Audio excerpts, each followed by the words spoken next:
Before humanity built skyscrapers that pierced the clouds, before settlers orbited the earth, before artificial intelligence began transforming the modern world, there was one force that quietly determined the fate of every civilization. It never signed a treaty, it never declared war, yet it decided where cities would rise, where kingdoms would flourish, where empires would expand, and where they would inevitably fall. That force was geography. At first glance, the world appears chaotic. Nations compete for influence, alliances shift with changing interest, economies rise and collapse, and conflicts erupt in places many people struggle to locate on a map. News headlines often portray these events as isolated crises, driven by political leaders or ideological differences. But beneath every diplomatic dispute, every military campaign, and every struggle for global influence lies a deeper story. One written not by politicians but by mountains, rivers, deserts, oceans, and the relentless pursuit of survival. This is the story of geopolitics. Geopolitics is more than the study of maps.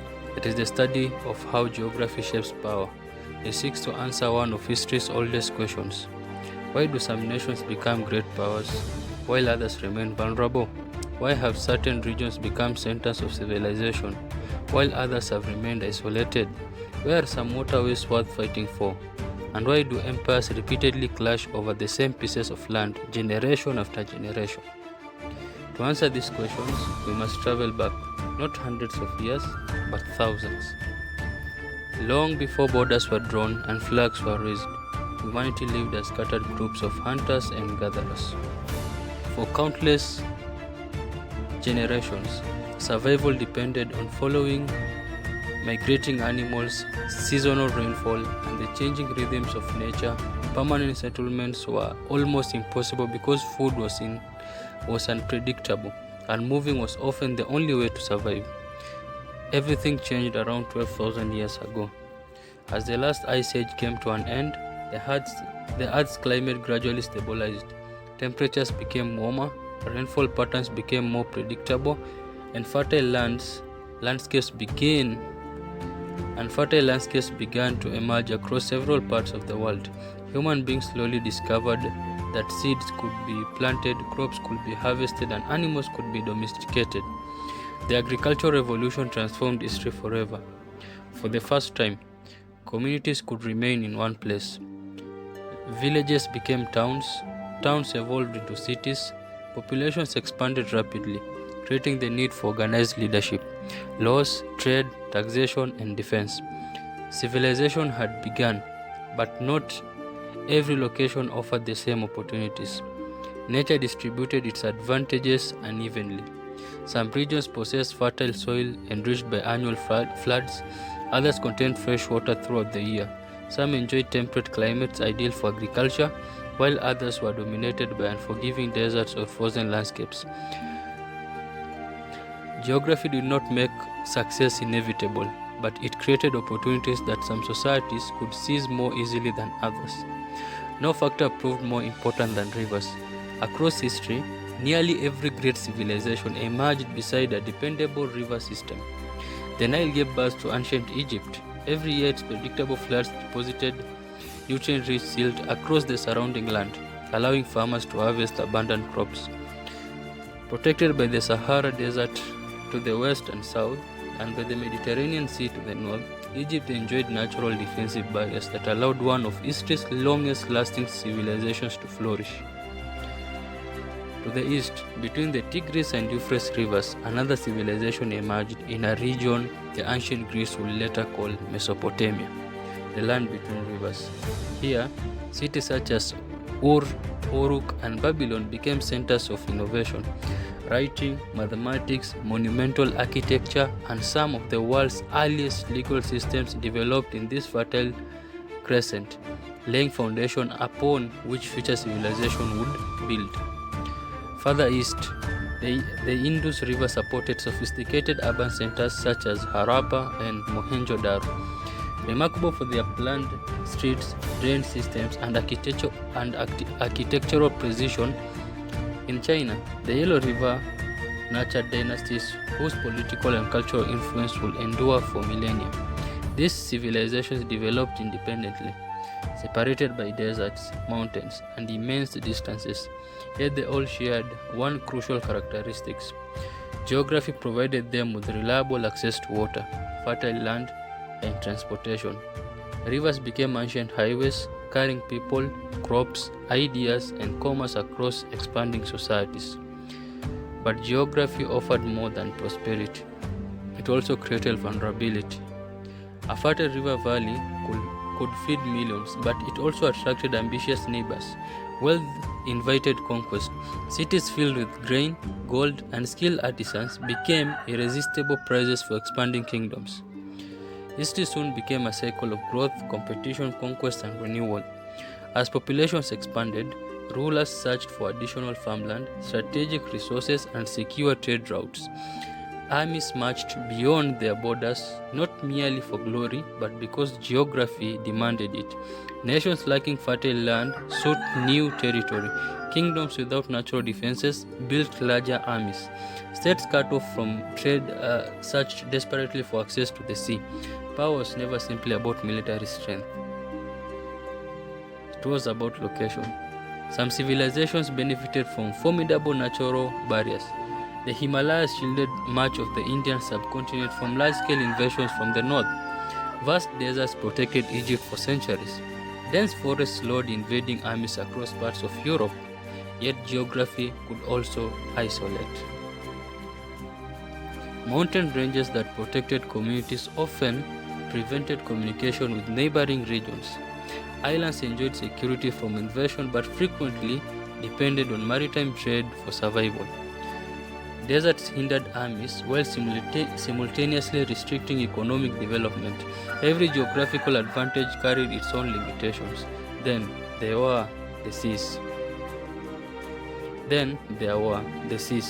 For much of early history, oceans represented mystery and danger. Ancient sailors rarely ventured beyond coastlines, fearful of storms, navigation errors, and the unknown. But as maritime technology improved, the sea gradually transformed from an obstacle into an opportunity. Those who mastered the water gained extraordinary advantages. Ships could carry more goods than caravans. Maritime trade connected distant civilization, encouraged cultural exchange, and generated immense wealth. Ports became gateways between continents. Coastal cities evolved into powerful commercial centers, drawing merchants, scholars, diplomats, and explorers from every corner of the known world. Control of the sea soon became just as valuable as control of the land. At the eastern edge of the Mediterranean, the Phoenicians demonstrated this truth better than almost anyone. Occupying a relatively narrow coastal strip with limited agricultural land, they turned toward the sea. Their ships sailed across the Mediterranean, establishing trading colonies, exchanging luxury goods, and spreading one of history's most influential writing systems, the alphabet that would later influence Greek and Latin scripts. Their success revealed an enduring lesson of geopolitics. When geography limits one path to power, nations often discover another. This lesson will echo across history. It will inspire ambitious kingdoms to build mighty fleets, encourage explorers to cross unknown oceans, and eventually give rise to empires that would dominate nearly every continent on Earth. But before the oceans united the world, another civilization would demonstrate that geography could be transformed into something even greater than wealth. It could become the foundation of an empire unlike anything humanity had ever seen. The first great lesson of geopolitics had already revealed itself. Civilizations did not emerge randomly. They rose where geography allowed them to flourish, and they expanded when ambition outgrew the limits imposed by nature. Yet prosperity alone could not guarantee survival. Every civilization eventually faced the same question: how do you protect what you have built? For some, the answer was walls. For others, it was armies.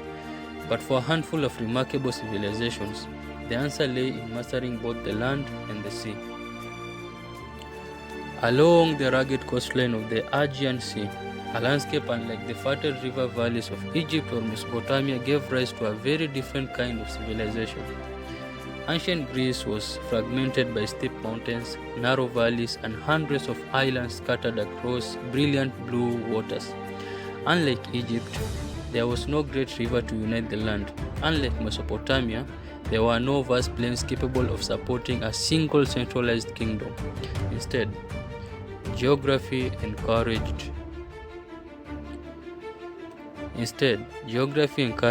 independence. Cities such as Athens, Sparta, Corinth, and Thebes evolved into powerful city-states, each with its own government, military traditions, and political ambitions. While they shared language, religion, and culture, they often competed as fiercely with one another as they did with foreign powers. Ironically, the mountains that divided Greece also drove its people toward the sea. Unable to rely solely on agriculture, Greek communities became exceptional sailors, merchants, and colonists. Their ships crossed the Mediterranean and the Black Sea, establishing settlements from southern Italy to the coast of modern-day Turkey. Trade brought prosperity, while exposure to distant cultures stimulated philosophy, mathematics, science, literature, and political thought. Athens became one of history's greatest maritime powers. Its navy protected trade routes, secured vital supplies of grain, and projected influence far beyond its shores. For the first time, sea power emerged not merely as an economic advantage, but as a strategic instrument capable of shaping the balance of power between nations. The importance of controlling the seas, a principle that would later underpin the British Empire and eventually the global reach of the United States, was already becoming apparent more than 2,000 years ago. To the east, however, another power was rising. The Persian Empire expanded with astonishing speed under rulers such as Cyrus the Great, Cambyses II, and Darius I. Stretching from the Indus Valley to the shores of the Mediterranean, it became the largest empire the world had yet seen. Unlike many earlier kingdoms, Persia governed extraordinarily diversity, dozens of peoples,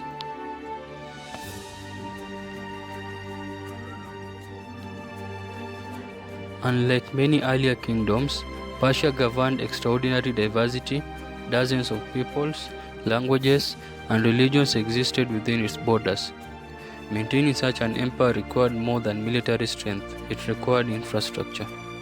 The Persians built one of the ancient world's most sophisticated road networks, including the famous Royal Road connecting distant provinces across thousands of kilometers. Couriers could carry royal messages with unprecedented speed, allowing the central government to coordinate administration across an immense territory. Long before the internet, the telegraph, or even the printing press, the Persians demonstrated a timeless geopolitical truth. Power depends on communication. An empire that cannot move information quickly cannot govern effectively.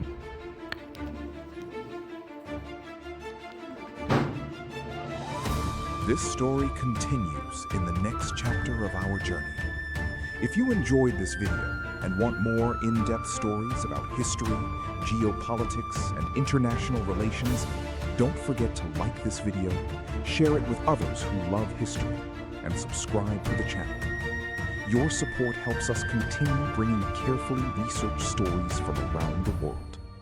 Thank you for watching, and I'll see you in the next video.